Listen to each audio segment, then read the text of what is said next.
et bienvenue, merci infiniment d'être là aujourd'hui. Je m'appelle Florivine, artiste pluriel et slow, et aujourd'hui je vous propose de faire 2 thèmes hivernaux dans mon bullet journal et je vais vous expliquer comment je choisis mes couleurs et mes thèmes.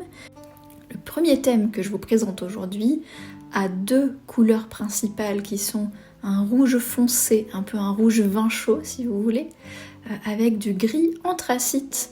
Et donc j'ai choisi tous mes stickers et mes feutres en fonction de ces 2 couleurs-là. Et l'inspiration me vient d'une visite du village de Besse, qui est un village médiéval en Auvergne, où les maisons utilisent pas mal de pierres grises, je pense que ça doit être du basalte, et peignent leurs volets et leurs portes en rouge. Donc là, ça m'a paru parfait pour le thème de bullet journal qui se tenait en gros entre le 10 décembre et le 8 janvier, parce que du coup il y avait les fêtes de Noël et le rouge comme ça peut évoquer les fêtes de Noël, mais je pense que c'est un assemblement de couleurs, un assemblage de couleurs qui se porte bien pour l'hiver en général. Là vous voyez, pour la page principale, j'ai trouvé un sticker avec des montagnes enneigées et un train rouge. Ça peut évoquer notamment le ski, la neige, la montagne. Le rouge comme ça évoque le vin chaud, ça évoque les baies de houx ou les baies de bambou, ce genre de choses. Donc ça peut tout à fait être un thème hivernal après Noël. Alors moi ce que j'ai fait, c'est que dans les couleurs que j'ai choisies autour de ce gris anthracite et de ce rouge, il y a également des tons de gris et de beige, donc qui sont assez neutres. Et ça permet de vraiment mettre en avant ce rouge bordeaux, là, ce rouge vin chaud, puisque toutes les couleurs qui l'entourent sont neutres. Donc ça, c'est un bon truc à savoir. C'est que si vous voulez mettre en avant une couleur un petit peu plus vibrante, vous l'entourez d'une palette de couleurs qui est beaucoup plus neutre. Donc là, je vous montre du rouge, mais ça pourrait très bien être un vert un petit peu sapin, ça pourrait être un bleu foncé. À vous de voir quelle couleur vous évoque l'hiver. Pour moi, le rouge vin chaud, ça évoque beaucoup l'hiver. Voilà. Et donc là, j'ai utilisé un de mes calendriers perpétuels qui est disponible sur la boutique. Donc la boutique est en pause en ce moment où je filme la vidéo, mais je vais vous mettre le lien vers la maison d'édition Café aux Étoiles si vous voulez aller voir, au cas où la boutique soit à nouveau ouverte au moment où vous regardez cette vidéo. Et toutes ces planches de stickers d'agenda là que je vous montre sont également disponibles dans les collections permanentes de la boutique. Si ça vous intéresse, ça simplifie beaucoup les choses. Parce que vous voyez ces 2 doubles pages là, enfin la double page que je mets en place avec la page de garde, j'ai regardé là avant d'éditer la vidéo. En temps réel, ça prend une 20aine de minutes pour tout préparer, y compris la liste de tâches. Donc franchement, c'est assez rapide. Et le fait d'avoir des stickers, des calendriers déjà imprimés, des choses comme ça aide à ce que ce soit un petit peu plus rapide. Et là, vous voyez, vous avez vu avant, j'ai utilisé un calendrier estival. Donc il y avait un coquillage dessus, c'était un reste de ce que j'avais imprimé pour les mécènes de Patreon en juillet ou en août dernier, il m'en restait en plus. Donc, du coup, pour pouvoir le réutiliser en mode hivernal, j'aurais pu soit découper tout simplement le haut et garder seulement la partie calendrier.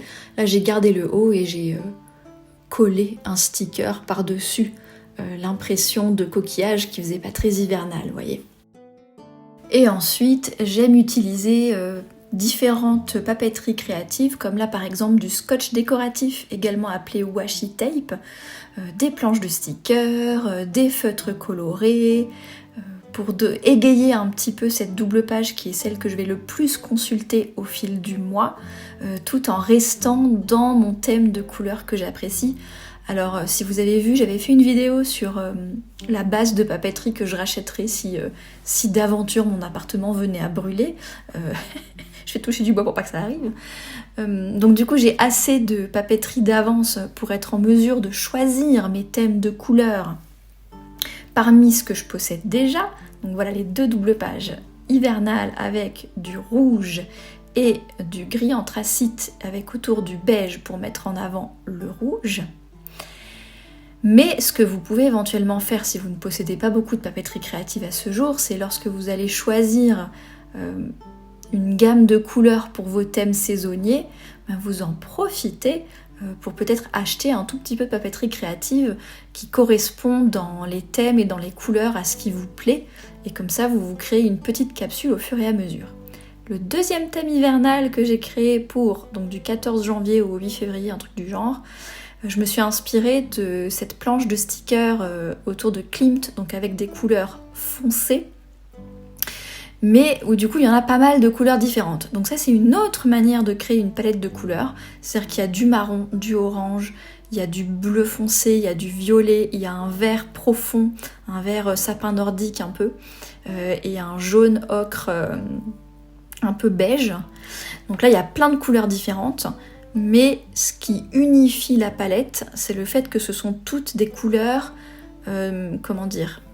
avec la même saturation et le même contraste. Donc en l'occurrence, ce sont toutes des couleurs assez foncées, à part pour les surligneurs là, qui a du beige clair et du gris bleu clair pour pouvoir écrire par-dessus. Mais sinon, ce sont toutes des couleurs qui sont foncées et qui sont pas très saturées, c'est-à-dire qui tirent un petit peu vers le gris, qui sont assez neutres. Donc du coup, il y a une unité quelque part de la palette de couleurs parce que c'est foncé pareil et saturé pareil si vous voulez. Et donc là, pour donner un air hivernal à la palette de couleurs, j'ai choisi justement des couleurs assez foncées, assez profondes. Et si je veux faire la même palette de couleurs mais en été, je peux faire la même chose mais avec des couleurs plus pastel par exemple. Donc les couleurs foncées peuvent évoquer l'hiver.